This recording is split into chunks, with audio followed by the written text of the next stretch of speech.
Hello दोस्तों, स्वागत है पीएस बुकिश पर, जहां हम आपके लिए हर दिन लेकर आते हैं ज्ञान, प्रेरणा और जीवन बदल देने वाले विचारों से भरपूर नई ऑडियो बुक्स। अगर आप किताबों से सीखना पसंद करते हैं लेकिन पढ़ने के लिए समय नहीं निकाल पाते, तो यह चैनल आपके लिए ही है। इसीलिए वीडियो शुरू करने से पहले चैनल को सब्सक्राइब करना न भूलें, ताकि ऐसी कोई भी शानदार ऑडियो बुक आपसे छूट न जाए। तो चलिए शुरू करते हैं आज की यह खास ज्ञान यात्रा। क्या आपने कभी सोचा है कि एक ऐसा इंसान भी हो सकता है जिसने अपनी पूरी जिंदगी में एक अक्षर तक नहीं लिखा, लेकिन आज दुनिया की सबसे प्रतिष्ठित यूनिवर्सिटीज में उसके विचारों का अध्ययन किया जाता है। एक ऐसा इंसान जो देखने में बिल्कुल साधारण था, न कोई राजा, न कोई सेनापति, न कोई धनवान व्यापारी। फिर भी आज लगभग 2500 साल बाद भी दुनिया के सबसे महान विचारकों में उसका नाम सबसे ऊपर लिया जाता है। जी हां दोस्तों, आज पीएस बुकिश पर हम बात करने जा रहे हैं सुकरात की। एक ऐसा नाम जो दर्शन, ज्ञान और सत्य की खोज का पर्याय बन चुका है। दोस्तों, ये ऑडियो बुक थोड़ी लंबी होने वाली है, क्योंकि सुकरात की जिंदगी और उनके विचारों को कुछ मिनटों में समेटना समंदर को एक गिलास में भरने जैसा है। जिस दिन इंसान सवाल पूछना छोड़ देता है, उसी दिन उसका विकास भी रुक जाता है। इसलिए मेरा आपसे अनुरोध है कि इस वीडियो को अभी सेव कर लें या अपने किसी मित्र के साथ साझा कर दें, ताकि आप इसे आराम से अलग अलग समय पर सुन सकें। इस ऑडियो बुक का हर अध्याय आपको सोच की एक नई गहराई में ले जाएगा। हर अध्याय आपके सामने एक नया सवाल खड़ा करेगा और शायद आपकी सोच को हमेशा के लिए बदल दे। तो चलिए, अपनी कल्पना के दरवाजे खोलिए और मेरे साथ चलिए लगभग 2500 साल पहले के प्राचीन एथेंस की गलियों में, और मिलते हैं उस महान इंसान से जिसने कहा था, एक अनपरखी जिंदगी जीने लायक नहीं होती। अध्याय नंबर 1, वह रहस्यमयी इंसान सुकरात। एक ऐसा इंसान जिसने कुछ लिखा नहीं, फिर भी दुनिया आज उससे सीखती है। कल्पना कीजिए कि आप प्राचीन एथेंस के एक व्यस्त बाजार में खड़े हैं। चारों तरफ संगमरमर की भव्य इमारतें में हैं। लोग रेशम और सूत के सुंदर वस्त्रों में इधर उधर घूम रहे हैं। व्यापारी अपना सामान बेच रहे हैं और राजनेता लोकतंत्र पर भाषण दे रहे हैं। इसी भीड़ के बीच आपको एक अजीब सा इंसान दिखाई देता है। उसके पैर नंगे हैं, कपड़े साधारण और पुराने हैं, चेहरा भी कुछ खास आकर्षक नहीं है। नाक छपटी है और आंखें बड़ी बड़ी हैं। वह न कोई अमीर सौदागर लगता है और न ही कोई शक्तिशाली नेता, लेकिन उसके पास एक ऐसी शक्ति है जो किसी राजा के पास भी नहीं। वह लोगों के पास जाता है और उनसे सवाल पूछना शुरू कर देता है। ऐसे सवाल जिनका जवाब देना जितना आसान लगता है, उतना होता नहीं। वह एक मोची से पूछता है, न्याय क्या है? वह एक सेनापति से पूछता है, साहस क्या होता है? और एक राजनेता से पूछता है, एक अच्छा नागरिक होने का क्या मतलब है? अध्याय नंबर 2, सुकरात का एथेंस, वह शहर जिसने सुकरात को बनाया और फिर उसी ने उसे जहर दे दिया। दोस्तों, अब तक आपने जाना कि सुकरात कौन थे, लेकिन किसी भी महान व्यक्ति को समझने के लिए सिर्फ उसके विचारों को जानना काफी नहीं होता। हमें उस समाज, उस समय और उस माहौल को भी समझना पड़ता है जिसने उसे गढ़ा। इसलिए अब पीएस बुकिश के साथ चलते हैं उस शहर की ओर जिसने सुकरात को जन्म दिया, उन्हें सोचने का मंच दिया और आखिरकार उसी ने उन्हें मौत की सजा भी सुना दी। हर महान कहानी के पीछे उसके समय और समाज का एक बहुत बड़ा हाथ होता है, और सुकरात को समझने के लिए हमें उस एथेंस को समझना होगा जिसमें उन्होंने अपनी पूरी जिंदगी बिताई। दोस्तों, ये कोई साधारण समय नहीं था। ये था एथेंस का स्वर्ण युग, the golden age on of Athens. Pericles जैसे महान नेताओं के नेतृत्व में एथेंस कला, संस्कृति, वास्तुकला और लोकतंत्र का केंद्र बन चुका था। पार्थेनॉन जैसी भव्य इमारतें बन रही थीं। सोफोक्लीस जैसे महान नाटककार अपने सबसे बेहतरीन नाटक लिख रहे थे। और इतिहास में पहली बार एक ऐसी व्यवस्था आकार ले रही थी जिसमें आम नागरिक भी शासन और प्रशासन में भाग ले सकते थे। लोकतंत्र यानी डेमोक्रेसी का जन्म यहीं हुआ था। ये एक ऐसा माहौल था जहां नए विचारों का स्वागत किया जाता था, जहां बहस, तर्क और विचार विमर्श को सम्मान मिलता था। इसी खुले वातावरण ने सुकरात जैसे विचारक को पनपने का अवसर दिया। अगर एथेंस एक बंद समाज होता तो शायद सुकरात को कभी अपने विचार रखने का मौका ही नहीं मिलता। लेकिन जैसा कि अक्सर होता है, हर सुनहरी कहानी का एक अंधेरा पक्ष भी होता है। एथेंस का यह स्वर्ण युग हमेशा वैसा नहीं रहा। सुकरात के जीवन काल में एथेंस ने एक बेहद विनाशकारी युद्ध भी देखा, जिसे पेलोपोनेशियन वॉर कहा जाता है। यह युद्ध एथेंस और उसके सबसे बड़े प्रतिद्वंद्वी शहर स्पार्टा के बीच कई दशकों तक चला। इस युद्ध ने एथेंस को अंदर तक झकझोर कर रख दिया। उसकी आर्थिक शक्ति कमजोर पड़ गई, हजारों नागरिक मारे गए, और एक समय ऐसा भी आया जब एथेंस में लोकतंत्र को हटाकर तानाशाही स्थापित कर दी गई, जिसे इतिहास में 30 टायरेंट्स यानी 30 तानाशाहों का शासन कहा जाता है। हालांकि ये तानाशाही ज्यादा समय तक नहीं चली और लोकतंत्र फिर से वापस आ गया। लेकिन तब तक बहुत कुछ बदल चुका था। एथेंस के लोगों का आत्मविश्वास टूट चुका था। वे पहले की तरह निडर और खुले विचारों वाले नहीं रहे थे। अब उनके भीतर असुरक्षा, भय और अनिश्चितता घर कर चुकी थी। और इतिहास गवाह है कि जब कोई समाज डर के माहौल में जीता है तो वह नए विचारों और कठिन सवालों से घबराने लगता है। उसे ऐसे लोग खतरनाक लगने लगते हैं जो उसकी मान्यताओं को चुनौती देते हैं। और सुकरात ठीक यही कर रहे थे। लेकिन सिर्फ समय ही नहीं बदला था, एथेंस में ज्ञान की दुनिया भी बदल रही थी। इसी दौर में एक नए प्रकार के शिक्षक बहुत लोकप्रिय हो रहे थे। उन्हें सोफिस्ट कहा जाता था। सोफिस्ट पेशेवर शिक्षक थे जो पैसे लेकर लोगों को भाषण देने और बहस जीतने की कला सिखाते थे। वे रिटोरिक यानी प्रभावशाली वक्तृत्व कला के विशेषज्ञ थे। उनका मानना था कि कोई एक परम सत्य नहीं होता। सत्य वही है जिसे आप अपने तर्कों के दम पर सही साबित कर दें। वे अपने छात्रों को यह सिखाते थे कि किसी भी बहस को कैसे जीता जाए, चाहे आप सही हों या गलत। उनके लिए ज्ञान एक वस्तु था जिसे खरीदा और बेचा जा सकता था। अब जरा इस दृश्य की कल्पना कीजिए।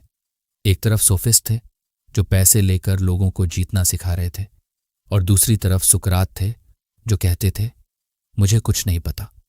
और सबसे दिलचस्प बात यह थी कि वे अपनी शिक्षा के लिए किसी से एक पैसा भी नहीं लेते थे। सुकरात के लिए ज्ञान कोई व्यापार नहीं था, वह आत्मा को बेहतर बनाने की एक आध्यात्मिक यात्रा थी। वह सत्य की खोज थी। यहीं से शुरू हुई सोफिस्टों और सुकरात के बीच सीधी वैचारिक टक्कर। सुकरात अक्सर इन सोफिस्टों को सार्वजनिक रूप से चुनौती देते थे। वे उनके पास जाकर सरल दिखने वाले लेकिन बेहद गहरे सवाल पूछते थे। ज्ञान क्या है? न्याय क्या है? सच्चाई क्या है? और फिर सवालों की एक लंबी श्रृंखला के माध्यम से यह दिखा देते थे कि जो लोग खुद को ज्ञानी समझते हैं वे वास्तव में कितनी अधूरी समझ रखते हैं। इससे सोफिस्टों की प्रतिष्ठा को बहुत बड़ा झटका लगता था। उनकी दुकानदारी प्रभावित होने लगी थी। वे सुकरात से चिढ़ने लगे। धीरे धीरे उन्होंने उन्हें अपना दुश्मन मान लिया। सुकरात उनके ज्ञान के गुब्बारे में अपने सवालों की सुई चुभो रहे थे। वे लोगों से पैसे नहीं लेते थे, लेकिन वे उनसे कुछ ऐसा छीन रहे थे जो पैसे से भी ज्यादा कीमती था, उनके झूठे ज्ञान का अहंकार। और यही टकराव आगे चलकर एक बड़े तूफान का रूप लेने वाला था। एथेंस का समाज जो कभी खुले विचारों वाला था, अब युद्ध और हार के बाद संदेह से भर चुका था। उसे सुकरात की गतिविधियां शहर की व्यवस्था के लिए खतरे जैसी लगने लगी थीं। एथेंस ने सुकरात को वह मंच दिया था जहां वे अपनी फिलॉसफी को जी सके, लोगों से बात कर सके, बहस कर सके, सवाल पूछ सके। लेकिन जब एथेंस खुद मुश्किल दौर से गुजरा तो उसी ने अपने सबसे अनोखे बेटे को शक की निगाह से देखना शुरू कर दिया। लोगों को लगने लगा कि सुकरात युवाओं को गुमराह कर रहे हैं, उन्हें परंपराओं और पुराने विश्वासों से दूर ले जा रहे हैं। वे भूल गए थे कि सवाल करना ही लोकतंत्र की आत्मा होता है। लेकिन दोस्तों, अब एक और महत्वपूर्ण सवाल सामने आता है। सुकरात यह सब करते कैसे थे? ऐसा कौन सा तरीका था जिससे वे बड़े बड़े ज्ञानियों, सेनापतियों और राजनेताओं को कुछ ही सवालों में निरुत्तर कर देते थे? आखिर उनके सवालों में ऐसा क्या जादू था? आज पूरी दुनिया उस जादू को एक नाम से जानती है, सोक्रेटिक मेथड। एक ऐसी पद्धति जिसने शिक्षा, कानून, दर्शन और आधुनिक सोच की दिशा बदल दी। लेकिन यह तरीका वास्तव में क्या था? यह कैसे काम करता था? और क्यों आज भी दुनिया की सबसे प्रतिष्ठित यूनिवर्सिटीज में इसका इस्तेमाल किया जाता है, यह सब हम जानेंगे अगले अध्याय में। तो बने रहिए पीएस बुकिश के साथ, क्योंकि अगले अध्याय में हम बात करेंगे सुकरात के सबसे शक्तिशाली हथियार की। अध्याय नंबर 3, सोक्रेटिक मेथड, सवालों के जाल से सच निकालने की कला।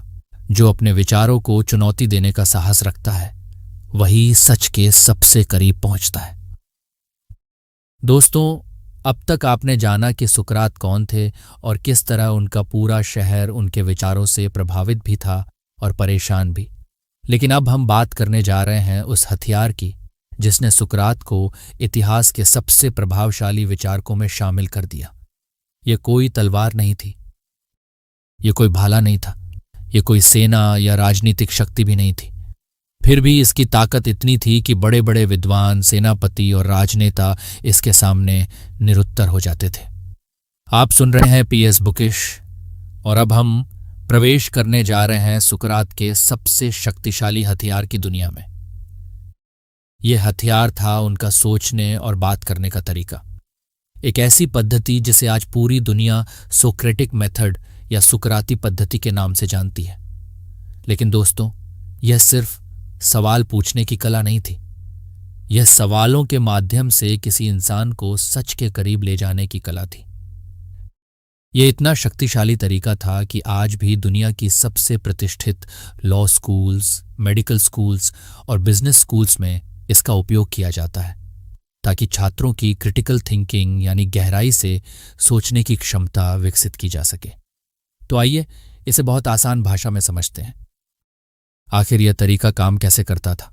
सुकरात का मानना था कि वे किसी को ज्ञान दे नहीं सकते, वे सिर्फ लोगों को सोचने पर मजबूर कर सकते हैं।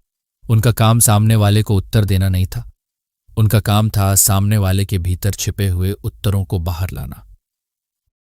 उनका विश्वास था कि सच्चा ज्ञान बाहर से थोपा नहीं जाता, बल्कि भीतर से खोजा जाता है। अब मान लीजिए कि सुकरात किसी ऐसे सेनापति से मिलते हैं जो दावा करता है कि उसे पूरी तरह पता है कि हिम्मत क्या होती है।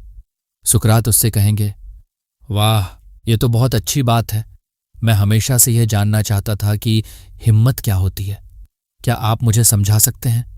सेनापति गर्व से उत्तर देगा, हिम्मत का मतलब है युद्ध के मैदान में अपनी जगह पर डटे रहना और कभी पीछे न हटना। अब शुरू होगा सुकरात का असली खेल।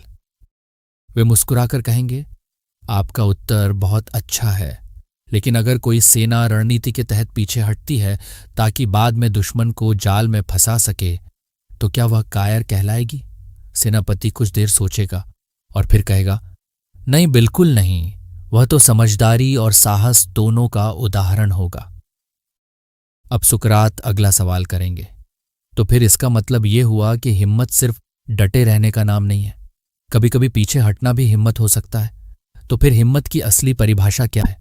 यहीं से सामने वाला व्यक्ति उलझना शुरू कर देता है। वह कोई नई परिभाषा देगा और सुकरात उस परिभाषा में मौजूद किसी विरोधाभास को पकड़कर एक और सवाल पूछेंगे, फिर दूसरा सवाल, फिर तीसरा सवाल, और यह सिलसिला तब तक चलता रहेगा जब तक सामने वाला व्यक्ति खुद यह स्वीकार न कर ले कि जिसे वह हिम्मत की अंतिम और पूर्ण परिभाषा समझ रहा था वह वास्तव में अधूरी थी।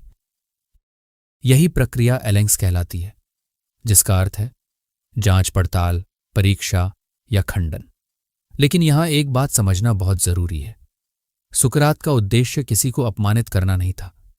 वे किसी को नीचा दिखाने के लिए सवाल नहीं पूछते थे।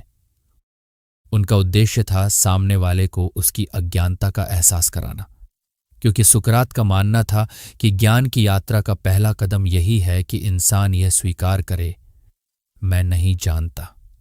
जब तक आपको लगता है कि आपको सब कुछ पता है, तब तक आपका मन नई बातों के लिए बंद रहता है। लेकिन जिस क्षण आप स्वीकार कर लेते हैं कि आपकी समझ अधूरी हो सकती है, उसी क्षण सीखने के दरवाजे खुल जाते हैं।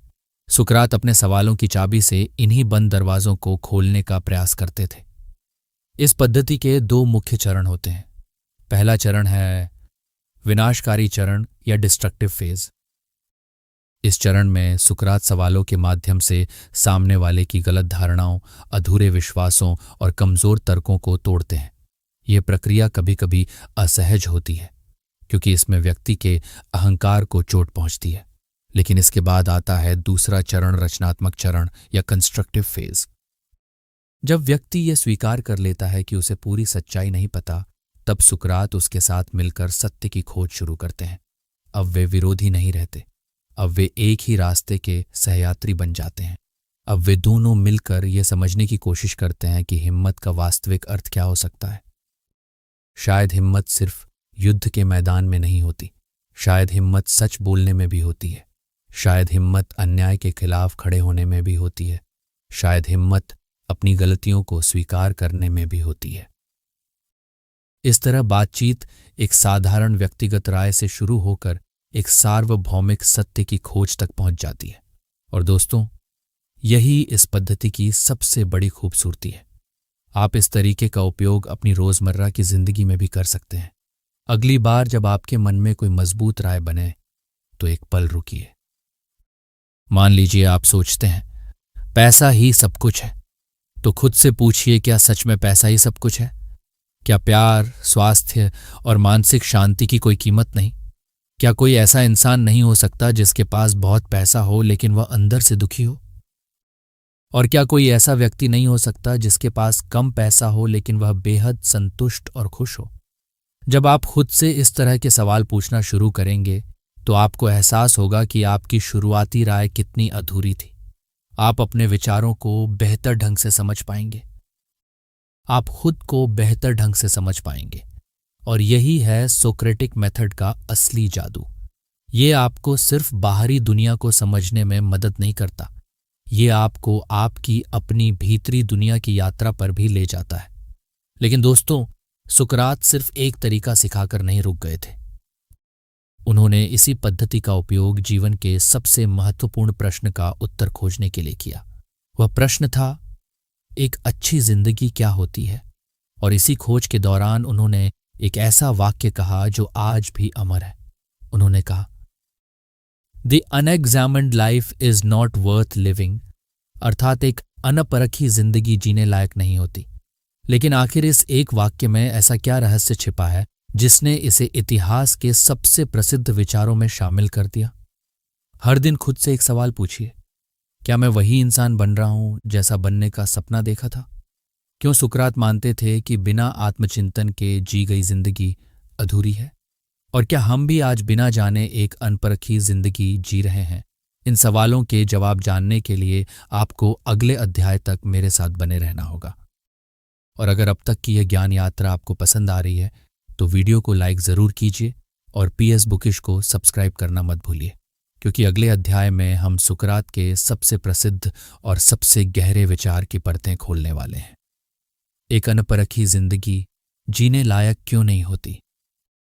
अध्याय नंबर 4, एक अनपरखी जिंदगी। क्या आप सच में अपनी जिंदगी जी रहे हैं?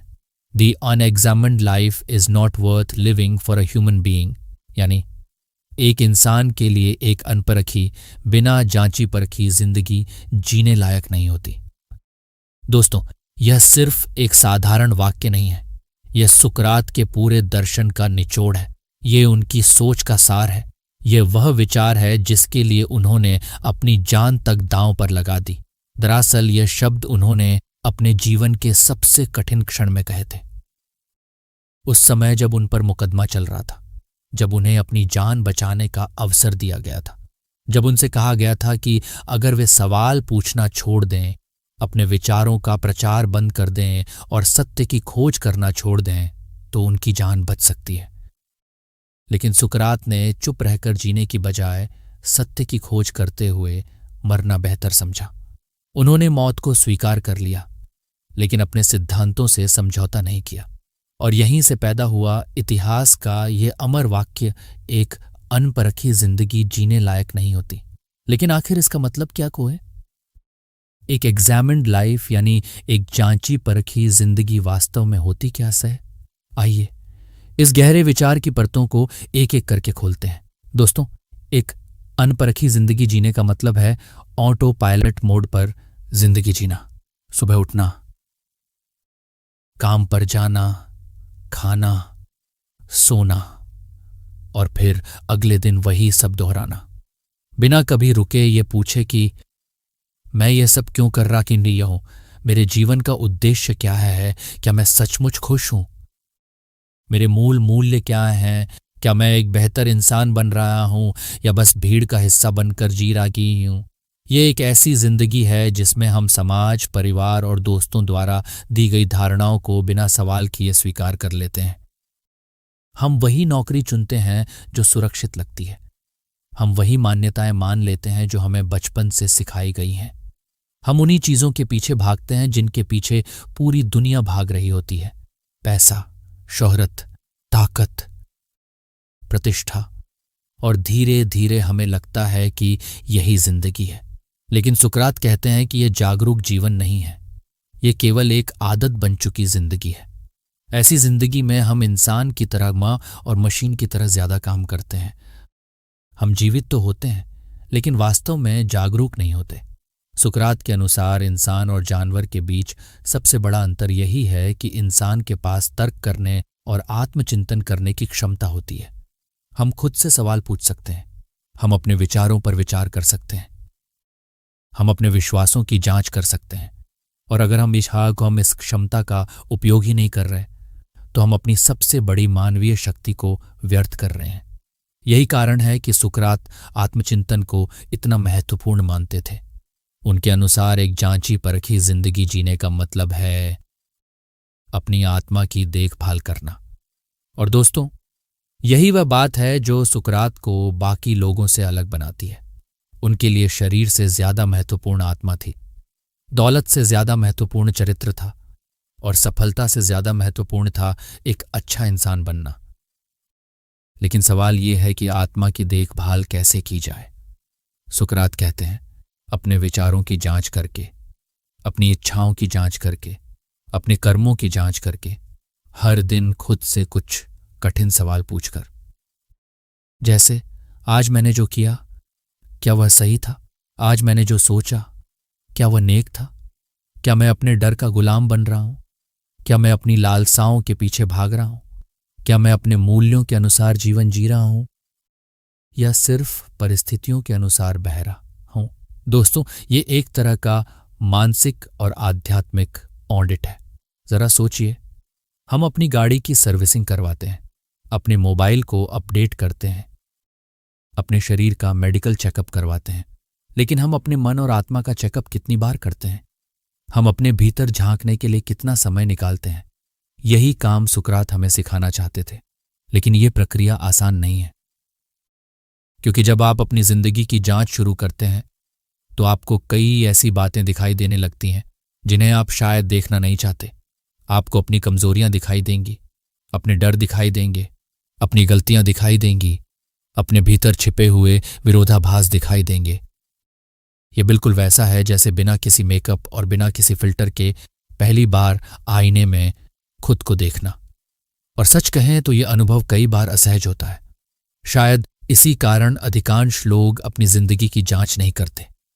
वे एक अनपरखी जिंदगी जीना पसंद करते हैं, क्योंकि वे उस असुविधाजनक सच का सामना नहीं करना चाहते जो उनके भीतर छिपा हुआ है।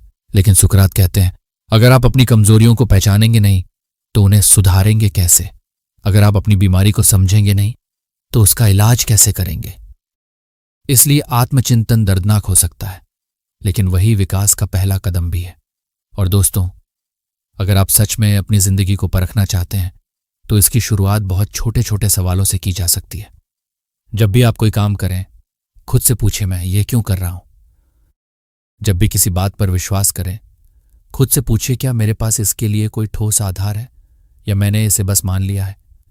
अपने रिश्तों को परखिए, अपनी आदतों को परखिए, अपने सपनों को परखिए। खुद से पूछिए, क्या मेरे सपने वास्तव में मेरे हैं या समाज ने उन्हें मेरे ऊपर थोप दिया है?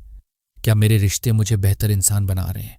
क्या मेरी आदतें मुझे मेरे लक्ष्य के करीब ले जा रही हैं या मुझे उससे दूर कर रही हैं?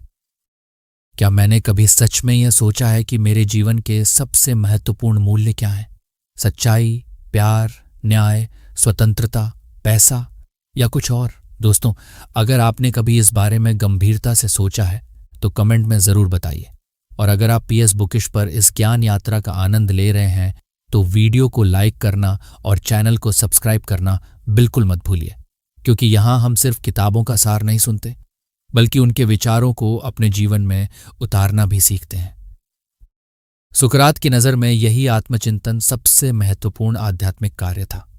लेकिन यहां एक नया सवाल पैदा होता है। जब आप अपनी जिंदगी को परखते हैं तो आपको सही और गलत का पैमाना भी चाहिए। आखिर आप कैसे तय करेंगे कि कौन सा रास्ता सही है और कौन सा गलत? सुकरात के लिए वह पैमाना क्या था? वह कैसे निर्णय लेते थे कि क्या अच्छा है और क्या बुरा? इसका उत्तर उनके एक और क्रांतिकारी विचार में छिपा हुआ है। एक ऐसा विचार जिसने सदियों से दार्शनिकों को बहस करने पर मजबूर किया है। उन्होंने कहा, वर्च्यू इज नॉलेज, यानी सद्गुण ही ज्ञान है।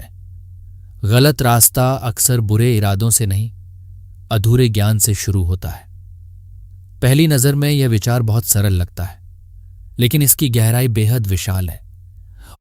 और यही कारण है कि यह विचार जितना प्रभावशाली था उतना ही विवादास्पद भी था। आखिर लोग क्यों कहते थे कि सुकरात का यह सिद्धांत वास्तविक जीवन में लागू नहीं हो सकता? क्या सचमुच सिर्फ ज्ञान ही इंसान को अच्छा बना सकता है, या इसके पीछे कोई और रहस्य छिपा है? इन सभी सवालों के जवाब हम अगले अध्याय में खोजेंगे। इसलिए बने रहिए पीएस बुकिश के साथ, क्योंकि आगे की यात्रा और भी रोचक, गहरी और जीवन बदल देने वाली होने वाली है। अध्याय नंबर 5, सद्गुण ही ज्ञान है। क्या कोई जानबूझकर बुरा हो सकता है? दोस्तों, पीएस बुकिश की इस गहन ऑडियो बुक यात्रा में अब हम सुकरात के एक ऐसे विचार पर पहुंच चुके हैं जिसने सदियों से दार्शनिकों, विद्वानों और सामान्य लोगों के बीच बहस छेड़ रखी है। ये विचार जितना सरल सुनाई देता है उतना ही गहरा और चौंकाने वाला है। सुकरात कहते थे, वर्च्यू इज नॉलेज, यानी सद्गुण ही ज्ञान है। और इसके साथ ही वे एक और बात जोड़ते थे, vice and evil is ignorance, यानी दुर्गुण और बुराई केवल अज्ञानता है। पहली नजर में यह विचार थोड़ा अजीब लग सकता है। आखिर इसका मतलब क्या हुआ? क्या कोई चोर, धोखेबाज, भ्रष्ट व्यक्ति या अपराधी जानबूझकर बुरा नहीं होता? क्या वह केवल अज्ञानी होता है? आप शायद कहेंगे, नहीं, लोग तो पूरी तरह जानते हैं कि वे गलत कर रहे हैं, फिर भी गलत काम करते हैं। और यही वह जगह है जहां सुकरात का दर्शन हमें सोचने पर मजबूर कर देता है। दोस्तों, यहां एक बात समझना बहुत जरूरी है। जब सुकरात ज्ञान शब्द का उपयोग करते हैं तो उनका मतलब केवल किताबों की जानकारी या तथ्यों को याद कर लेना नहीं होता। आज हम जिसे सूचना यानी इंफॉर्मेशन कहते हैं, सुकरात उसे वास्तविक ज्ञान नहीं मानते थे। उनके अनुसार सच्चा ज्ञान वह है जो किसी इंसान के विचारों, निर्णयों और व्यवहार को बदल दे। यानी केवल यह जान लेना कि कोई चीज गलत है ज्ञान नहीं है, बल्कि उस बात को अपनी आत्मा की गहराई तक समझ लेना ज्ञान है। इसे एक उदाहरण से समझते हैं। मान लीजिए एक व्यक्ति धूम्रपान करता है। उसे पता है कि सिगरेट स्वास्थ्य के लिए हानिकारक है। उसने विज्ञापन देखे हैं, डॉक्टरों की सलाह सुनी है, पैकेट पर चेतावनी भी पढ़ी है, लेकिन फिर भी वह धूम्रपान करता रहता है। सुकरात कहते हैं कि उस व्यक्ति के पास जानकारी तो है, लेकिन वास्तविक ज्ञान नहीं है। क्यों? क्योंकि यदि उसे सचमुच अपनी आत्मा की गहराई से यह समझ आ जाए कि यह आदत उसके शरीर, उसके परिवार, उसके भविष्य और उसकी जिंदगी को किस तरह नुकसान पहुंचा रही है, तो वह स्वयं ही इस आदत को छोड़ देगा। यानी सच्चा ज्ञान इंसान को बदल देता है। जहां परिवर्तन नहीं है वहां ज्ञान अधूरा है। यही कारण है कि सुकरात के अनुसार अधिकांश लोग बुराई इसलिए नहीं करते क्योंकि वे बुरे हैं, बल्कि इसलिए करते हैं क्योंकि वे वास्तव में नहीं समझते कि उनके लिए अच्छा क्या है। अब एक और उदाहरण लेते हैं। मान लीजिए कोई व्यक्ति चोरी करता है। वह सोचता है कि चोरी करके उसे पैसा मिल जाएगा, सुविधा मिल जाएगी या उसकी कोई इच्छा पूरी हो जाएगी।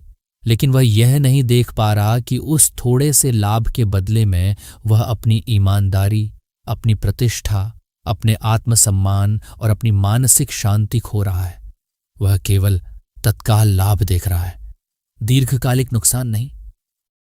सुकरात कहते कि यही अज्ञानता है। वह व्यक्ति अच्छाई और बुराई के वास्तविक स्वरूप को नहीं समझ पाया। अगर वह वास्तव में समझ पाता कि सच्ची खुशी और सच्चा सम्मान किसमें है, तो वह चोरी का रास्ता कभी नहीं चुनता। इसीलिए सुकरात का मानना था कि हर इंसान मूल रूप से अपने लिए अच्छा ही चाहता है। कोई भी व्यक्ति जानबूझकर दुख नहीं चाहता। हर इंसान सुख, शांति और संतोष चाहता है। लेकिन समस्या यह है कि अधिकांश लोग ये पहचान नहीं पाते कि वास्तविक सुख कहाँ है। वे क्षणिक सुख को स्थायी सुख समझ बैठते हैं। वे बाहरी लाभ को आंतरिक शांति से ज्यादा महत्वपूर्ण मान लेते हैं, और यही गलती उन्हें गलत रास्तों पर ले जाती है। दोस्तों, इस विचार का एक बहुत बड़ा सामाजिक प्रभाव भी है। अगर बुराई वास्तव में अज्ञानता है, तो फिर अपराधियों के साथ हमारा व्यवहार कैसा होना चाहिए? क्या उन्हें केवल दंड देना पर्याप्त है, या उन्हें शिक्षित करना भी जरूरी है? सुकरात का उत्तर स्पष्ट था। वे मानते थे कि समाज का उद्देश्य केवल अपराध को दंडित करना नहीं होना चाहिए, बल्कि लोगों को बेहतर बनाना भी होना चाहिए। उनके अनुसार एक अपराधी जन्म से बुरा नहीं होता। वह केवल एक ऐसा व्यक्ति होता है जो अज्ञान के अंधेरे में भटक गया है। उसे रोशनी की जरूरत है, उसे मार्गदर्शन की जरूरत है, उसे ज्ञान की जरूरत है।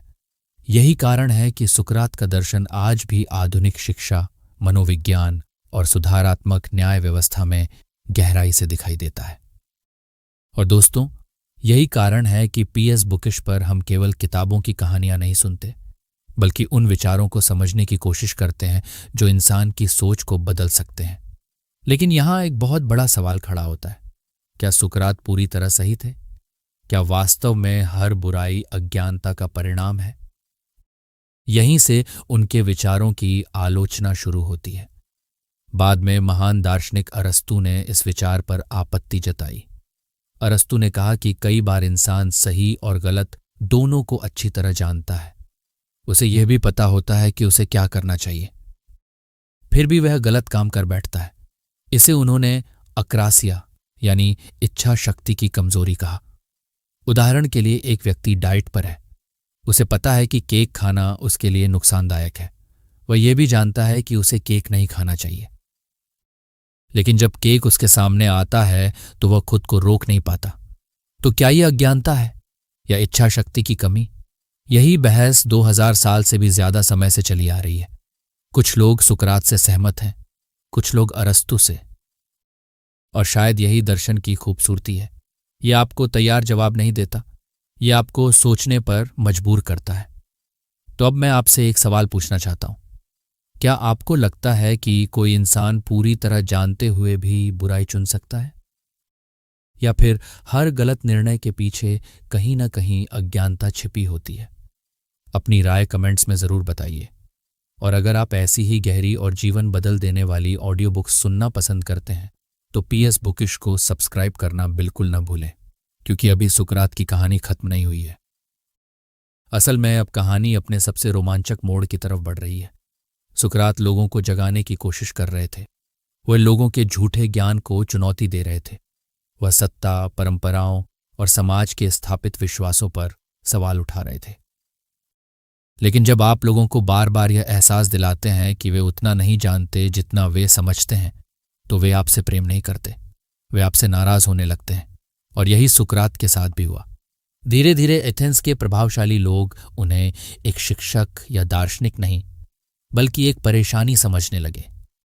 एक ऐसी परेशानी जो उनके आराम, उनके अहंकार और उनकी सत्ता को चुनौती दे रही थी। सुकरात स्वयं को एथेंस का गैडफ्लाई कहते थे, एक ऐसी छोटी मक्खी जो बार बार एक विशाल घोड़े को डंक मारकर उसे सोने नहीं देती। लेकिन आखिर यह गैडफ्लाई क्या थी, और कैसे एक अकेला दार्शनिक पूरे एथेंस शहर के लिए खतरा बन गया? यही जानेंगे हम अगले अध्याय में। अध्याय नंबर 6, एथेंस का गैडफ्लाई, वो आवाज जो सत्ता को चुभने लगी। दोस्तों, अगर आप पहली बार पीएस बुकिश पर आए हैं तो चैनल को सब्सक्राइब जरूर कीजिए, क्योंकि यहां हम सिर्फ किताबों की बातें नहीं करते, बल्कि उन विचारों की यात्रा भी करते हैं जिन्होंने दुनिया को बदल दिया। अब तक हमने जाना कि सुकरात कौन थे, उनका दर्शन क्या था, और क्यों वे मानते थे कि ज्ञान ही सद्गुण है। लेकिन अब हम उनकी जिंदगी के उस मोड़ पर पहुंच चुके हैं जहां उनके विचार सिर्फ लोगों को प्रभावित नहीं कर रहे थे, बल्कि सत्ता और समाज को असहज भी करने लगे थे। कल्पना कीजिए एक विशाल, शक्तिशाली लेकिन आलसी घोड़े की। इतना बड़ा कि उसकी ताकत का कोई मुकाबला नहीं, लेकिन इतना सुस्त कि वह अपनी पूरी क्षमता का उपयोग ही नहीं करता। अब कल्पना कीजिए एक छोटी सी मक्खी की, जिसे अंग्रेजी में गेटफ्लाई कहा जाता है। वह बार बार उस घोड़े को डंक मारती है, उसे परेशान करती है, उसे चैन से बैठने नहीं देती। जो लोग आपको सोचने पर मजबूर करते हैं वही आपकी जिंदगी बदलते हैं। घोड़े को वह मक्खी पसंद नहीं आती, लेकिन उसी की वजह से वह जागता भी है, चलता भी है और अपनी शक्ति का उपयोग भी करता है। अपने मुकदमे के दौरान सुकरात ने स्वयं को इसी गैटफ्लाई की उपमा दी थी। उन्होंने कहा था, एथेंस एक विशाल घोड़े की तरह है और मैं वह गैटफ्लाई हूं जिसे ईश्वर ने उसे जगाए रखने के लिए भेजा है। यह कोई साधारण उपमा नहीं थी, यह सुकरात के पूरे जीवन और उनके मिशन का सार थी। सुकरात का काम लोगों को आराम देना नहीं था, उनका काम था उन्हें सोचने पर मजबूर करना। वह एथेंस के नागरिकों, नेताओं, कवियों, सैनिकों, व्यापारियों और विद्वानों सबसे सवाल पूछते थे। वे पूछते थे, न्याय क्या है? साहस क्या है? सच्चा ज्ञान क्या है? एक अच्छा नागरिक किसे कहा जाए? क्या आप सचमुच जानते हैं कि आप किस पर विश्वास करते हैं? ये सवाल सुनने में सरल लगते थे, लेकिन इनके जवाब देना आसान नहीं था, क्योंकि जैसे जैसे बातचीत आगे बढ़ती, लोगों को एहसास होने लगता कि जिस ज्ञान पर उन्हें गर्व था वह वास्तव में अधूरा था। और यही बात लोगों को सबसे ज्यादा चुभती थी। सुकरात का उद्देश्य किसी को अपमानित करना नहीं था। उनका मकसद था लोगों को उनकी बौद्धिक नींद से जगाना। वह चाहते थे कि लोग सिर्फ परंपराओं का पालन न करें, बल्कि यह भी समझें कि वे ऐसा क्यों कर रहे हैं। वे चाहते थे कि नागरिक सिर्फ कानूनों का पालन न करें, बल्कि न्याय के अर्थ को भी समझें। वे चाहते थे कि लोग सिर्फ सफल न बने, बल्कि अच्छे इंसान भी बने। एक तरह से देखा जाए तो सुकरात एथेंस की अंतरात्मा बन चुके थे। वे समाज से बार बार वही सवाल पूछ रहे थे जिन्हें सुनने से समाज बचना चाहता था। लेकिन इतिहास हमें बताता है कि जो व्यक्ति समाज की अंतरात्मा बनने की कोशिश करता है, उसे अक्सर सबसे ज्यादा विरोध भी झेलना पड़ता है। धीरे धीरे एथेंस के प्रभावशाली लोग सुकरात से नाराज होने लगे। सोचिए, कोई राजनेता जो हजारों लोगों के सामने भाषण देता हो, जो खुद को बहुत बुद्धिमान समझता हो, अगर वह सार्वजनिक रूप से सुकरात के कुछ सवालों के सामने निरुत्तर हो जाए तो उसे कैसा लगेगा? उसे लगेगा कि उसकी प्रतिष्ठा को ठेस पहुंची है। उसे लगेगा कि यह व्यक्ति उसकी सत्ता को चुनौती दे रहा है। और यही बार बार होने लगा। राजनेता नाराज हुए, कवि नाराज हुए, सोफिस्ट नाराज हुए, धार्मिक कट्टरपंथी नाराज हुए और धीरे धीरे सुकरात के दुश्मनों की संख्या बढ़ती गई। सबसे बड़ी बात यह थी कि एथेंस का राजनीतिक माहौल भी बदल चुका था। पेलोपोनेसियन युद्ध ने शहर को कमजोर कर दिया था। लोगों का आत्मविश्वास टूट चुका था। आर्थिक संकट था, राजनीतिक अस्थिरता थी, भय का माहौल था। और ऐसे समय में समाज अक्सर सवाल पूछने वालों को पसंद नहीं करता। उसे ऐसे लोग चाहिए होते हैं जो उसे सांत्वना दें, न कि ऐसे लोग जो उसकी कमजोरियों को सामने लाएं। सुकरात वही कमजोरियां सामने ला रहे थे। वह लोगों से कह रहे थे, तुम्हें लगता है कि तुम जानते हो, लेकिन वास्तव में तुम नहीं जानते। ये बात सुनना किसी के लिए भी आसान नहीं था। यही कारण था कि बहुत से लोग उन्हें एक दार्शनिक नहीं बल्कि एक परेशानी समझने लगे। उन्हें लगने लगा कि सुकरात युवाओं को परंपराओं के खिलाफ भड़का रहे हैं। उन्हें लगने लगा कि वह युवाओं को विद्रोही बना रहे हैं। उन्हें लगने लगा कि वह देवताओं का सम्मान कम कर रहे हैं। हालांकि सच्चाई इससे कहीं अधिक जटिल थी। सुकरात लोगों को विद्रोही नहीं बना रहे थे, वे उन्हें सोचने की स्वतंत्रता दे रहे थे। लेकिन स्वतंत्र सोच हमेशा सत्ता को असुविधाजनक लगती है, और यही कारण था कि उनके विरोधियों को उनके खिलाफ माहौल बनाने का अवसर मिल गया। स्थिति और गंभीर तब हो गई जब लोगों ने सुकरात के कुछ प्रसिद्ध शिष्यों की ओर इशारा करना शुरू किया। उनके कुछ पूर्व शिष्य आगे चलकर एथेंस की राजनीति में विवादास्पद भूमिकाओं में दिखाई दिए। हालांकि उनके कर्मों के लिए सुकरात को जिम्मेदार ठहराना उचित नहीं था, फिर भी उनके विरोधियों ने यही किया। उन्होंने जनता से कहा, देखो, ये वही युवा हैं जो सुकरात की संगति में रहे हैं। यही व्यक्ति हमारी नई पीढ़ी को बिगाड़ रहा है। यही हमारे समाज की जड़ों को कमजोर कर रहा है। धीरे धीरे एक ऐसा माहौल तैयार होने लगा जिसमें सुकरात को एक विचारक नहीं बल्कि एक खतरे के रूप में देखा जाने लगा। विडंबना देखिए, जिस व्यक्ति ने अपना पूरा जीवन समाज को बेहतर बनाने में लगाया, उसी समाज ने उसे अपना दुश्मन मानना शुरू कर दिया। जिस व्यक्ति ने लोगों को सत्य की खोज करना सिखाया, उसी पर झूठे आरोप लगाए जाने लगे। जिस व्यक्ति ने युवाओं को सोचने की शक्ति दी, उसी पर युवाओं को भ्रष्ट करने का आरोप लगा। एक तरफ सुकरात खुद को शहर का चिकित्सक मानते थे। उन्हें लगता था कि वे एथेंस की आत्मा का इलाज कर रहे हैं। दूसरी तरफ बहुत से लोग उन्हें एक बीमारी समझने लगे थे। वे शहर को जगाना चाहते थे, लेकिन शहर सोना चाहता था। वे लोगों को सवाल देना चाहते थे, लेकिन लोग आसान जवाब चाहते थे। और इतिहास में अक्सर ऐसा हुआ है कि जब समाज जागने से इनकार कर देता है, तो वह उस व्यक्ति को ही चुप कराने की कोशिश करता है जो उसे जगाने आया था। अब एथेंस भी उसी दिशा में बढ़ रहा था। सुकरात के खिलाफ आरोपों का जाल बुना जा रहा था। धीरे धीरे वह समय करीब आ रहा था जब उन्हें अदालत में खड़ा होना पड़ेगा, जब उनके विचारों का नहीं बल्कि उनके अस्तित्व का फैसला होगा। लेकिन इससे पहले हमें उन लोगों को जानना होगा जिन्होंने सुकरात की विरासत को अमर बना दिया। आखिर कौन थे वे शिष्य जिनकी वजह से आज लगभग 2500 साल बाद भी हम सुकरात के विचारों को सुन और समझ पा रहे हैं? कौन था वह युवक जिसने अपने गुरु की बातों को किताबों में उतार कर उन्हें अमर बना दिया? और क्या उन शिष्यों ने वास्तव में सुकरात को वैसा ही प्रस्तुत किया जैसा वह थे? याद रखिए, जिंदगी बदलने वाले जवाब कभी आसानी से नहीं मिलते, लेकिन सही सवाल आपकी पूरी सोच बदल सकते हैं। अध्याय नंबर 7, गुरु ऐसा जिसके शिष्य ने उसे अमर बना दिया। दोस्तों, अगर आप अभी तक पीएस बुकिश चैनल को सब्सक्राइब नहीं किया है तो जरूर कर लीजिए, क्योंकि हम यहां सिर्फ किताबों की कहानियां नहीं सुनाते, बल्कि उन महान विचारों की यात्रा भी कराते हैं जिन्होंने पूरी दुनिया की सोच बदल दी। जैसा कि हमने पहले अध्याय में जाना था, सुकरात ने अपने पूरे जीवन में एक भी किताब नहीं लिखी, न कोई ग्रंथ, न कोई पत्र, न ही कोई दार्शनिक लेख।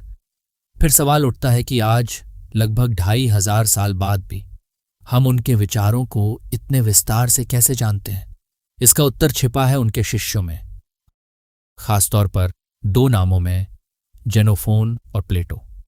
अगर ये दोनों ना होते तो संभव है कि सुकरात का नाम इतिहास की धूल में कहीं खो गया होता, लेकिन इन दोनों ने अपने गुरु की स्मृतियों को शब्दों में कैद कर दिया और उन्हें आने वाली पीढ़ियों तक पहुंचा दिया। दिलचस्प बात यह है कि दोनों ने अपने गुरु को बिल्कुल अलग अलग नजरिए से देखा। कभी कभी तो ऐसा लगता है मानो वे 2 अलग अलग सुकरात की कहानी सुना रहे हों, और यही कारण है कि इन दोनों को समझे बिना हम वास्तविक सुकरात को समझ ही नहीं सकते। सबसे पहले बात करते हैं जेनोफोन की। जेनोफोन एक सैनिक, इतिहासकार और लेखक थे। उनका स्वभाव बेहद व्यावहारिक था। उन्होंने अपनी रचनाओं, मेमोराबिलिया, एपोलॉजी और अन्य लेखों में सुकरात का जो चित्र प्रस्तुत किया, वह एक सरल, नैतिक और व्यवहारिक शिक्षक का चित्र है। जेनोफोन का सुकरात युवाओं को अनुशासन सिखाता है, उन्हें अपने माता पिता का सम्मान करना सिखाता है, उन्हें एक जिम्मेदार नागरिक बनने की सलाह देता है। वह किसी रहस्यमयी दार्शनिक की तरह नहीं दिखता, बल्कि एक बुद्धिमान मार्गदर्शक की तरह दिखाई देता है, ऐसा व्यक्ति जो समाज को बेहतर बनाना चाहता है। जेनोफोन अपने लेखों में बार बार यह साबित करने की कोशिश करते हैं कि सुकरात कोई खतरनाक क्रांतिकारी नहीं थे। वे कानून का सम्मान करने वाले, नैतिक जीवन जीने वाले और समाज के हित में सोचने वाले नागरिक थे। उनका सुकरात जमीन से जुड़ा हुआ है, सरल है, व्यावहारिक है। लेकिन फिर हम प्लेटो के संसार में प्रवेश करते हैं और यहां पूरा दृश्य बदल जाता है। प्लेटो सिर्फ सुकरात के शिष्य नहीं थे, वे स्वयं इतिहास के सबसे महान दार्शनिकों में से एक बने। अपने गुरु की मृत्यु ने प्लेटो को भीतर तक झकझोर दिया था। उस घटना ने उनकी पूरी जिंदगी की दिशा बदल दी। उन्होंने निर्णय लिया कि वे अपने गुरु के विचारों को कभी मरने नहीं देंगे। इसी उद्देश्य से उन्होंने अपने प्रसिद्ध डायलॉग्स यानी संवाद लिखे, और उन लगभग सभी संवादों का मुख्य पात्र था सुकरात। लेकिन प्लेटो का सुकरात जेनोफोन के सुकरात से काफी अलग दिखाई देता है। यहां सुकरात केवल नैतिक शिक्षा देने वाला शिक्षक नहीं है, वह आत्मा की अमरता पर चर्चा करता है, वह न्याय के शाश्वत स्वरूप की खोज करता है, वही वास्तविकता के अंतिम सत्य पर प्रश्न उठाता है। वह ब्रह्मांड, ज्ञान, आत्मा और अस्तित्व जैसे गहरे विषयों पर विचार करता है। प्लेटो के संवादों में सुकरात एक असाधारण दार्शनिक बन जाता है, एक ऐसा विचारक जिसकी सोच सामान्य मानवीय अनुभवों से कहीं आगे जाती दिखाई देती है। और यहीं से एक बहुत बड़ी दार्शनिक पहेली शुरू होती है। वह पहेली है, असली सुकरात कौन था? क्या वह जेनोफोन वाला सरल और व्यवहारिक शिक्षक था, या फिर प्लेटो वाला महान और रहस्यमयी दार्शनिक? ये प्रश्न आज भी दर्शनशास्त्र की दुनिया में पूरी तरह हल नहीं हुआ है। अधिकांश विद्वानों का मानना है कि सच्चाई इन दोनों के बीच कहीं मौजूद है। प्लेटो के शुरुआती संवाद जैसे एपोलॉजी, क्रिटो और यूथिफ्रो शायद वास्तविक सुकरात के सबसे निकट हैं। इन रचनाओं में सुकरात वही प्रश्न पूछने वाली शैली अपनाते हैं जिसे हम आज सोक्रेटिक मेथड कहते हैं। वे बार बार कहते हैं, मैं इतना ही जानता हूं कि मैं कुछ नहीं जानता। लेकिन प्लेटो के बाद के संवादों में तस्वीर बदलने लगती है। द रिपब्लिक, फेडो और अन्य रचनाओं में सुकरात जटिल दार्शनिक सिद्धांतों की चर्चा करते दिखाई देते हैं, विशेष रूप से थ्योरी ऑफ फॉर्म्स जैसे विचार। अधिकांश विद्वानों का मानना है कि इनमें से कई विचार वास्तव में प्लेटो के अपने थे। उन्होंने सम्मान और प्रेमवश अपने विचारों को अपने गुरु के मुख से कहलवाया। तो क्या इसका अर्थ यह है कि प्लेटो ने हमें धोखा दिया? बिल्कुल नहीं, बल्कि सच्चाई इसके ठीक उलट है। प्लेटो ने अपने गुरु के विचारों को सीमित नहीं रहने दिया। उन्होंने उन्हें विकसित किया, उन्हें विस्तार दिया, उन्हें एक पूर्ण दार्शनिक प्रणाली का रूप दिया। अगर सुकरात ने बीज बोया था तो प्लेटो ने उस बीज को विशाल वृक्ष बना दिया। अगर सुकरात ने प्रश्न पूछे थे तो प्लेटो ने उन प्रश्नों के उत्तर खोजने का प्रयास किया। अगर सुकरात ने एक दरवाजा खोला था तो प्लेटो उस दरवाजे के भीतर प्रवेश कर गए। यही कारण है कि इतिहास में गुरु और शिष्य की यह जोड़ी अद्वितीय मानी जाती है। एक ने विचारों को जन्म दिया, दूसरे ने उन्हें अमर बना दिया। एक ने प्रश्न दिए, दूसरे ने उन प्रश्नों को आने वाली सदियों तक जीवित रखा। और शायद यही किसी भी महान गुरु की सबसे बड़ी सफलता होती है। उसके शिष्य उसके जाने के बाद भी उसकी रोशनी को आगे बढ़ाते रहे। आज जब हम सुकरात का नाम लेते हैं तो उसके पीछे प्लेटो की कलम का भी बहुत बड़ा योगदान है। प्लेटो के बिना शायद हम सुकरात को कभी जान ही नहीं पाते। लेकिन प्लेटो को अपने गुरु की विरासत को बचाने की प्रेरणा आखिर कहाँ से मिली? उस प्रेरणा की जड़ में एक दर्दनाक घटना छिपी थी, एक ऐसा अन्याय जिसने पूरी दार्शनिक दुनिया की दिशा बदल दी। वह घटना थी सुकरात का मुकदमा, इतिहास का शायद सबसे प्रसिद्ध मुकदमा। एक ऐसा मुकदमा जिसमें केवल एक व्यक्ति पर नहीं बल्कि स्वतंत्र विचार, प्रश्न पूछने की शक्ति और सत्य की खोज पर फैसला सुनाया जाना था। आखिर सुकरात पर आरोप क्या थे? उन्हें अदालत में क्यों घसीटा गया? और जब पूरी दुनिया उनके खिलाफ खड़ी दिखाई दे रही थी तब उन्होंने अपनी सफाई में क्या कहा? इन सभी सवालों के जवाब हम जानेंगे अगले अध्याय में। तो बने रहिए पीएस बुकिश के साथ, क्योंकि अब कहानी अपने सबसे नाटकीय और भावनात्मक मोड़ पर पहुंचने वाली है। अध्याय नंबर 8, इतिहास का वो मुकदमा जहां सच खुद कटघरे में खड़ा था। दोस्तों, अगर आप अब तक पीएस बुकिश के साथ इस अद्भुत यात्रा में बने हुए हैं तो यकीन मानिए अब हम सुकरात की कहानी के सबसे नाटकीय, सबसे भावनात्मक और सबसे ऐतिहासिक मोड़ पर पहुंच चुके हैं। साल था 399 ईसा पूर्व। स्थान था एथेंस का एक खचाखच भरा न्यायालय। सैकड़ों लोग वहां मौजूद थे। लगभग 501 नागरिकों की एक जूरी बैठी हुई थी जो उस समय न्यायाधीश भी थी और अंतिम फैसला सुनाने वाली भी। और कटघरे में खड़ा था एक 70 वर्षीय बूढ़ा व्यक्ति, नंगे पैर, साधारण वस्त्र, शांत चेहरा।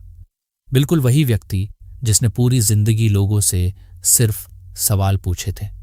वह व्यक्ति था सुकरात। लेकिन यह कोई साधारण मुकदमा नहीं था। यह इतिहास का वह क्षण था जब एक शहर अपनी ही अंतरात्मा पर मुकदमा चला रहा था। यह वह पल था जब सत्ता और दर्शन आमने सामने खड़े थे। ये वह क्षण था जब सत्य कटघरे में था और भीड़ उसके खिलाफ फैसला सुनाने को तैयार बैठी थी, और इस मुकदमे का परिणाम आने वाले हजारों वर्षों तक पश्चिमी सभ्यता की सोच को प्रभावित करने वाला था। तो आइए उस अदालत में चलते हैं और देखते हैं कि आखिर वहां हुआ क्या था। सुकरात पर मुख्य रूप से 2 गंभीर आरोप लगाए गए थे। इन आरोपों को एक युवक जिसका नाम मेलिटस था ने औपचारिक रूप से अदालत में प्रस्तुत किया था। पहला आरोप था अधार्मिकता, यानी यह कि सुकरात उन देवताओं में विश्वास नहीं करते जिन्हें एथेंस का समाज पूजता है। और इतना ही नहीं, उन पर यह आरोप भी लगाया गया कि वे नए नए देवताओं और आध्यात्मिक विचारों को लोगों के बीच फैला रहे हैं। आज के समय में यह आरोप शायद सामान्य लगे, लेकिन उस दौर में यह बेहद गंभीर अपराध माना जाता था, क्योंकि प्राचीन यूनान में यह विश्वास था कि यदि कोई व्यक्ति देवताओं का अपमान करता है तो उसका दुष्प्रभाव पूरे नगर पर पड़ सकता है। लोग मानते थे कि इससे देवताओं का क्रोध भड़क सकता है और शहर पर विपत्तियां आ सकती हैं। लेकिन दूसरा आरोप उससे भी अधिक खतरनाक था, युवाओं को भ्रष्ट करना।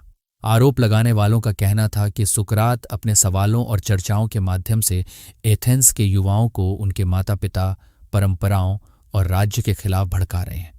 वे उन्हें हर बात पर प्रश्न करना सिखा रहे हैं। वे उन्हें स्थापित मान्यताओं को चुनौती देना सिखा रहे हैं, और यह सब शहर की स्थिरता के लिए खतरा है। असल में यह आरोप केवल सुकरात पर नहीं था, यह उनके पूरे जीवन कार्य पर हमला था, उनकी पूरी दार्शनिक यात्रा पर हमला था। अब वह क्षण आया जब सुकरात को अपनी सफाई देने का अवसर मिला। सामान्यतः ऐसी स्थिति में कोई भी व्यक्ति दया की अपील करता, अपने परिवार को अदालत में लाता, रोता, गिड़गिड़ाता और अपनी जान बचाने की कोशिश करता। लेकिन सुकरात ने ऐसा कुछ नहीं किया। उन्होंने न दया मांगी, न आंसू बहाए, न ही अपने परिवार को सहानुभूति बटोरने के लिए अदालत के सामने खड़ा किया, बल्कि उन्होंने वही किया जो वे पूरी जिंदगी करते आए थे। उन्होंने सत्य की बात की, उन्होंने दर्शन की बात की, उन्होंने प्रश्नों की बात की।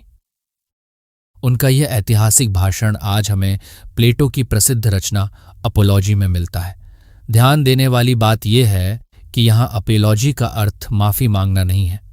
ग्रीक भाषा में इसका अर्थ है अपना पक्ष रखना या बचाव प्रस्तुत करना। लेकिन सुकरात का यह बचाव किसी अपराधी का बचाव नहीं था। यह एक दार्शनिक की घोषणा थी, एक सत्य खोजी का वक्तव्य था।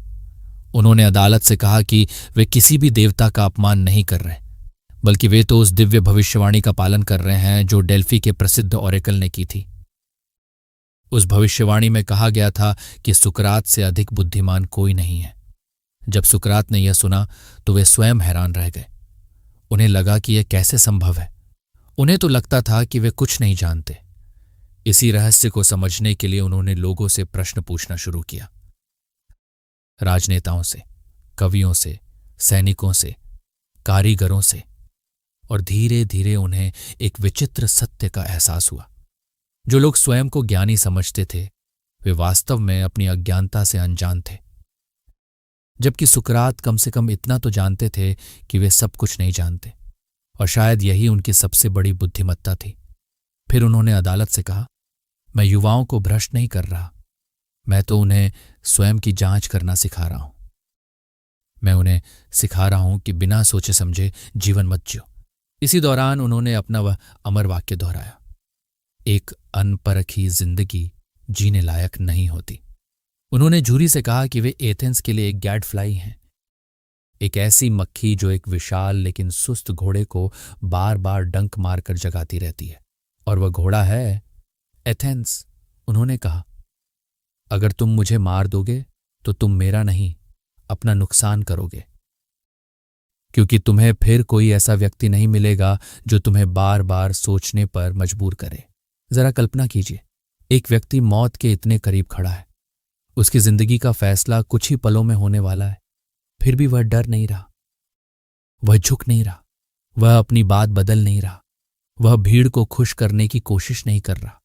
वह आखिरी क्षण तक वही कर रहा है जो उसने पूरी जिंदगी किया था, सत्य बोलना। लेकिन दुर्भाग्य से जूरी ने उनकी बातों को विनम्रता नहीं बल्कि अहंकार समझा। उन्हें लगा कि यह बूढ़ा व्यक्ति अदालत का सम्मान नहीं कर रहा, उन्हें लगा कि वह कानून से ऊपर खुद को समझता है।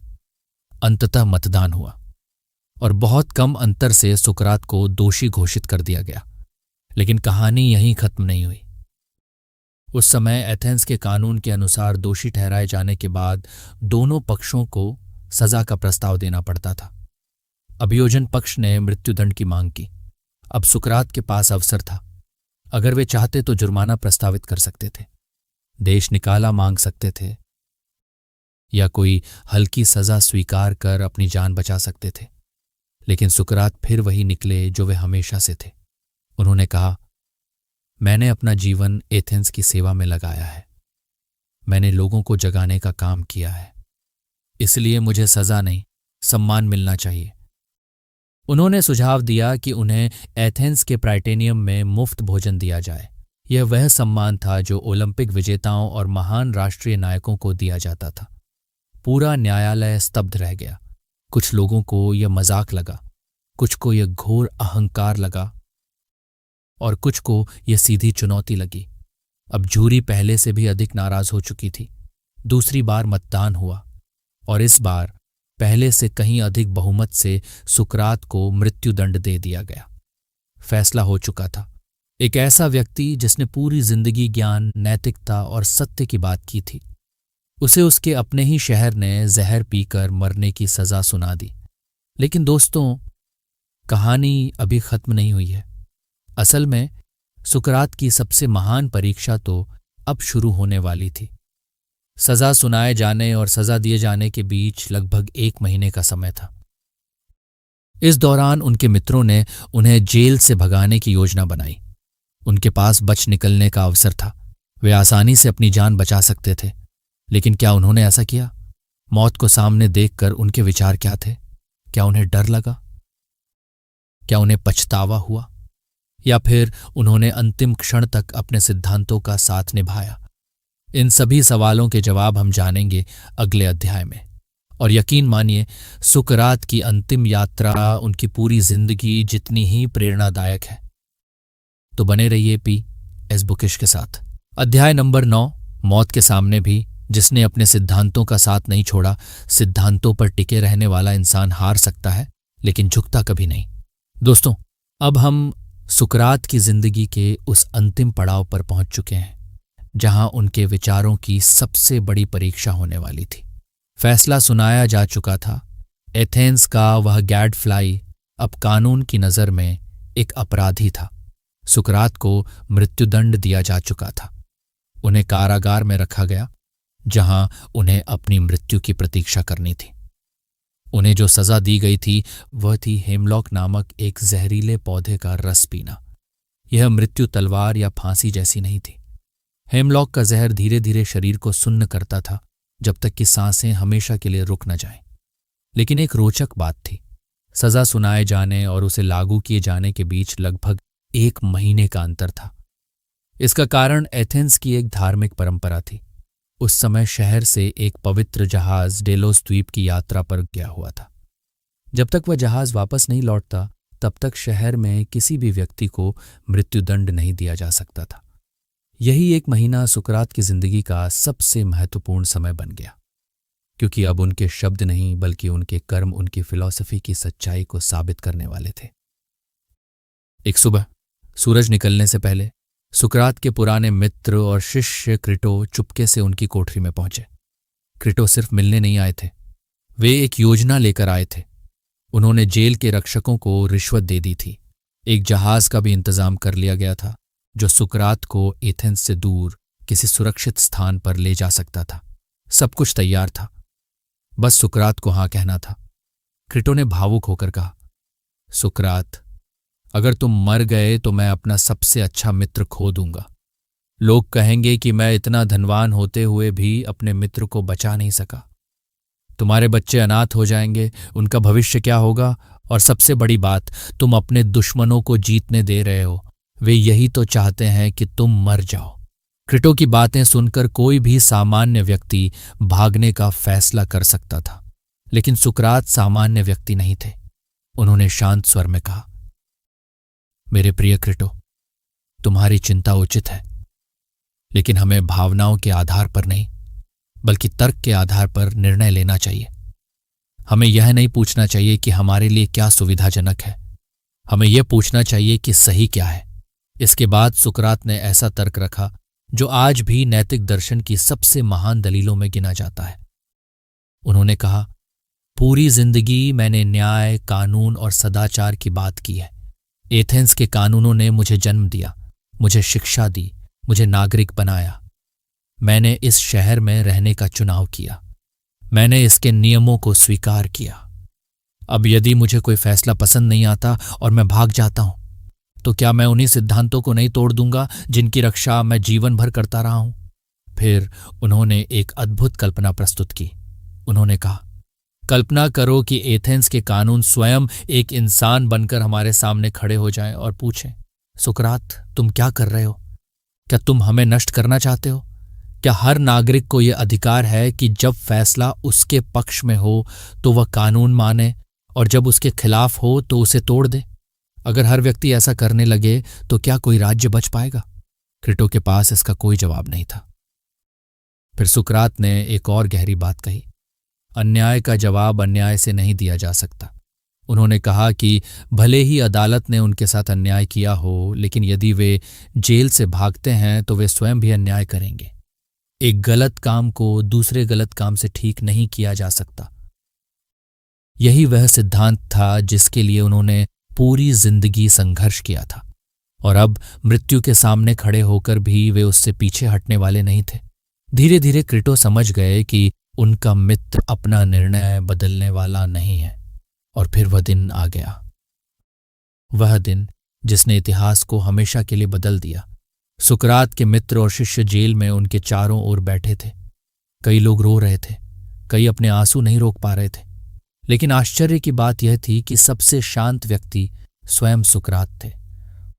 मानो वह मृत्यु की नहीं बल्कि किसी नए सफर की तैयारी कर रहे हों। उन्होंने अपने अंतिम घंटों में आत्मा की अमरता, मृत्यु के बाद के जीवन और दर्शन के उद्देश्य पर लंबी चर्चा की। उन्होंने कहा, एक सच्चे दार्शनिक को मृत्यु से डरना नहीं चाहिए, क्योंकि मृत्यु आत्मा को शरीर के बंधनों से मुक्त कर देती है। उनकी बातें सुनकर ऐसा लगता था मानो वह किसी उत्सव में शामिल होने जा रहे हों। फिर जेल का प्रहरी आया। उसके हाथ में हेमलॉक का प्याला था। कहा जाता है कि प्रहरी स्वयं भावुक हो गया था। उसने सुकरात से कहा, मैंने अपने जीवन में अनेक कैदियों को देखा है, लेकिन आप सबसे शांत, सबसे विनम्र और सबसे अच्छे व्यक्ति हैं जिनसे मैं कभी मिला हूं। यह सुनकर भी सुकरात विचलित नहीं हुए। उन्होंने मुस्कुराकर प्याला लिया। बिना किसी डर, बिना किसी हिचकिचाहट के उन्होंने पूरा जहर एक ही बार में पी लिया। उनके मित्र फूट फूट कर रोने लगे, लेकिन सुकरात ने उन्हें शांत रहने के लिए कहा। धीरे धीरे जहर ने अपना असर दिखाना शुरू किया। पहले उनके पैर सुन्न हुए, फिर जहर ऊपर की ओर बढ़ता गया।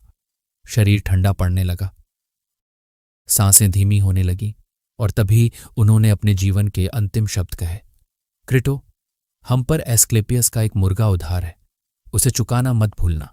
एस्क्लेपियस स्वास्थ्य और चिकित्सा के देवता थे। प्राचीन यूनान में लोग बीमारी से ठीक होने पर उन्हें एक मुर्गा भेंट करते थे। सुकरात के इन अंतिम शब्दों का अर्थ आज भी विद्वानों के बीच चर्चा का विषय है। बहुत से लोग मानते हैं कि उनका आशय यह था कि जीवन स्वयं एक बीमारी थी और मृत्यु उसका उपचार। अब वह मुक्त हो चुके थे, अब वह स्वस्थ हो चुके थे। और फिर धीरे धीरे उनकी सांसें थम गईं, कमरा शांत हो गया, एक शरीर समाप्त हो गया, लेकिन एक विचार अमर हो गया। दोस्तों, यही वजह है कि 2500 साल बाद भी दुनिया सुकरात को याद करती है। राजा आए और चले गए, साम्राज्य बने और मिट गए, लेकिन सवाल पूछने की वह आग, सत्य की वह खोज और सिद्धांतों के लिए मर मिटने का वह साहस आज भी जीवित है। और यही सुकरात की सबसे बड़ी जीत थी। एक इंसान मर गया, लेकिन उसका विचार कभी नहीं मरा। और अब पीएस बुकिश के साथ हम पहुंच चुके हैं इस अद्भुत यात्रा के अंतिम अध्याय की ओर, जहां हम जानेंगे कि आखिर सुकरात की विरासत क्या है और क्यों आज भी दुनिया के सबसे बड़े विश्वविद्यालयों में उनका नाम सम्मान के साथ लिया जाता है। अध्याय नंबर 10, सुकरात की विरासत। वह जो मरा नहीं आज भी आपके और मेरे अंदर जिंदा है। दोस्तों, सुकरात को इस दुनिया से गए हुए लगभग 2500 साल हो चुके हैं। एथेंस का वह स्वर्ण युग अब इतिहास की किताबों में दर्ज है। संगमरमर की वे भव्य इमारतें आज खंडहर बन चुकी हैं। उस समय के राजा, सेनापति और राजनेता कब के इतिहास के धुंधले पन्नों में खो चुके हैं। लेकिन एक नाम आज भी जीवित है, सुकरात। एक ऐसा इंसान जिसने कोई किताब नहीं लिखी, कोई साम्राज्य नहीं बनाया, कोई युद्ध नहीं जीता, फिर भी आज पूरी दुनिया उसे याद करती है। क्यों? क्योंकि सुकरात सिर्फ एक व्यक्ति नहीं थे। वे एक विचार थे, एक दृष्टिकोण थे, एक ऐसी चेतना थे जो हर उस इंसान के भीतर जिंदा है जो सवाल पूछने का साहस रखता है। और शायद यही वजह है कि आज के इस शोर, भ्रम और सूचनाओं के विस्फोट वाले युग में सुकरात पहले से कहीं अधिक प्रासंगिक हो गए हैं। उनकी विरासत सिर्फ दर्शन शास्त्र की मोटी किताबों तक सीमित नहीं है। वह हमारी शिक्षा प्रणाली में, हमारे न्याय के सिद्धांतों में, हमारी वैज्ञानिक सोच में और हमारे रोजमर्रा के निर्णयों में आज भी सांस ले रही है। आइए समझते हैं कि आखिर सुकरात ने हमें ऐसा क्या दिया जो 2000 के 700 वर्षों बाद भी जीवित है। पहली विरासत, आलोचनात्मक सोच की शक्ति। सुकरात की सबसे बड़ी देन है क्रिटिकल थिंकिंग, यानी आलोचनात्मक सोच। उनसे पहले अधिकांश लोग जो सुनते थे उसे सत्य मान लेते थे। गुरु ने कहा तो सही होगा, परंपरा है तो सही होगी, बहुसंख्यक लोग मानते हैं तो सही होगा। लेकिन सुकरात ने कहा, नहीं, किसी भी विचार को सिर्फ इसलिए मत मानो क्योंकि वह पुराना है या क्योंकि उसे कोई प्रसिद्ध व्यक्ति कह रहा है। उसे तर्क की कसौटी पर कसो, उस पर सवाल उठाओ, उसकी जांच करो, उसकी सच्चाई को परखो। आज जब कोई बच्चा अपने शिक्षक से पूछता है, लेकिन ऐसा क्यों होता है, तो कहीं ना कहीं वह सुकरात की विरासत को आगे बढ़ा रहा होता है। विज्ञान की पूरी नींव इसी भावना पर टिकी है। हर वैज्ञानिक सिद्धांत एक सवाल से शुरू होता है, हर खोज एक जिज्ञासा से जन्म लेती है और हर प्रगति पुराने विश्वासों को चुनौती देने के साहस से आती है। आज सोशल मीडिया के इस दौर में जहां फेक न्यूज़, अफवाहें और आधी अधूरी जानकारियां हर तरफ फैली हुई हैं, सुकरात की सोच पहले से ज्यादा जरूरी हो गई है। हर पोस्ट को सच मत मानिए, हर वीडियो पर विश्वास मत कीजिए। खुद से पूछिए, क्या यह सच है? इसका स्रोत क्या है? क्या इसका कोई दूसरा पक्ष भी हो सकता है? यही सुकरात की तरह सोचना है।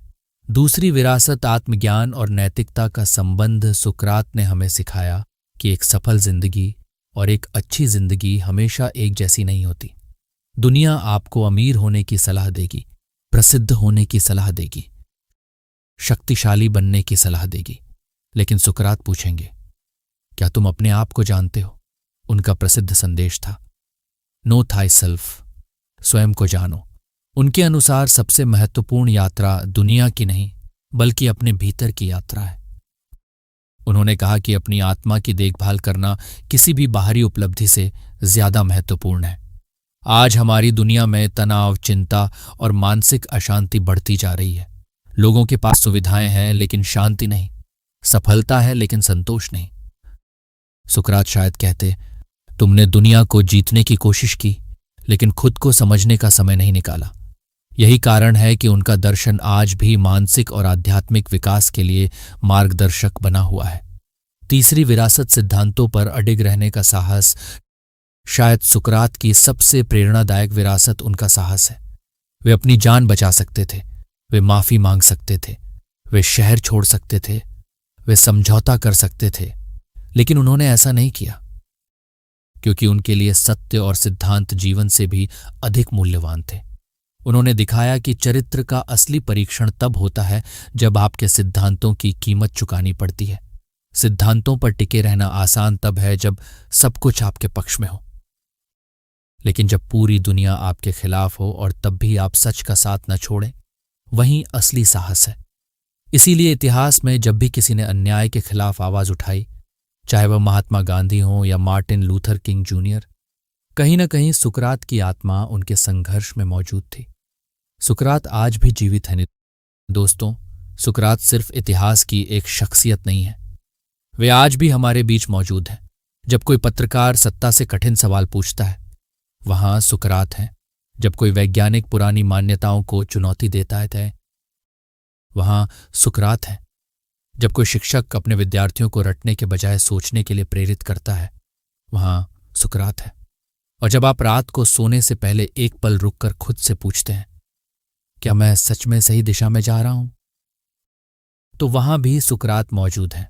उन्होंने हमें जवाब नहीं दिए, उन्होंने हमें सही सवाल पूछना सिखाया, उन्होंने हमें मंजिल नहीं दी, उन्होंने हमें सोचने का रास्ता दिया, और यही उनकी सबसे बड़ी विरासत है। निष्कर्ष, अपने भीतर के सुकरात को कैसे जगाएं? दोस्तों, पीएस बुकिश के साथ इस लंबी और गहरी ज्ञान यात्रा के अंत में अब एक आखिरी सवाल बचता है। हम अपने भीतर के सुकरात को कैसे जगाएं? इसका जवाब किसी जटिल दर्शन में नहीं छिपा है, यह कुछ सरल आदतों में छिपा है। पहली आदत, सवाल पूछिए दूसरों से भी और सबसे ज्यादा खुद से। मैं ये क्यों कर रहा हूं? मैं इस बात पर विश्वास क्यों करता हूं? क्या इसका कोई बेहतर तरीका हो सकता है?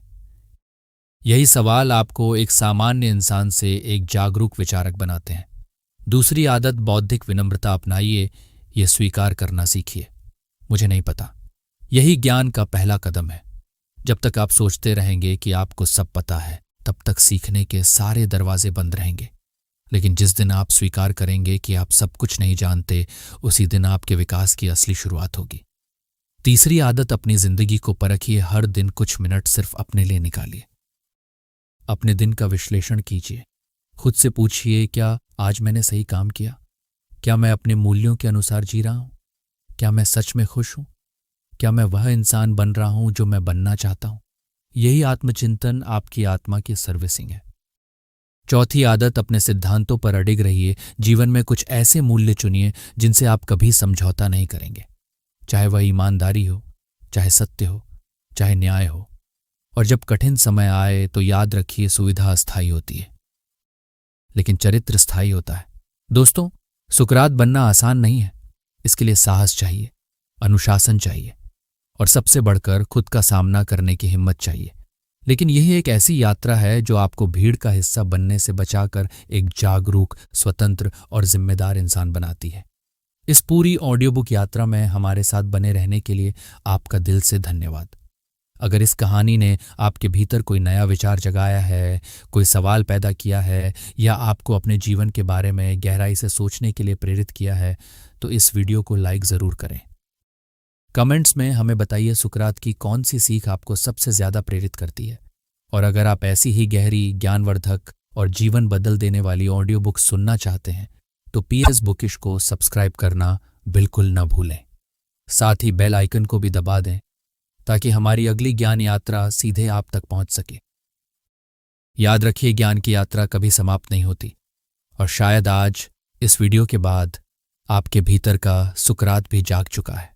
धन्यवाद।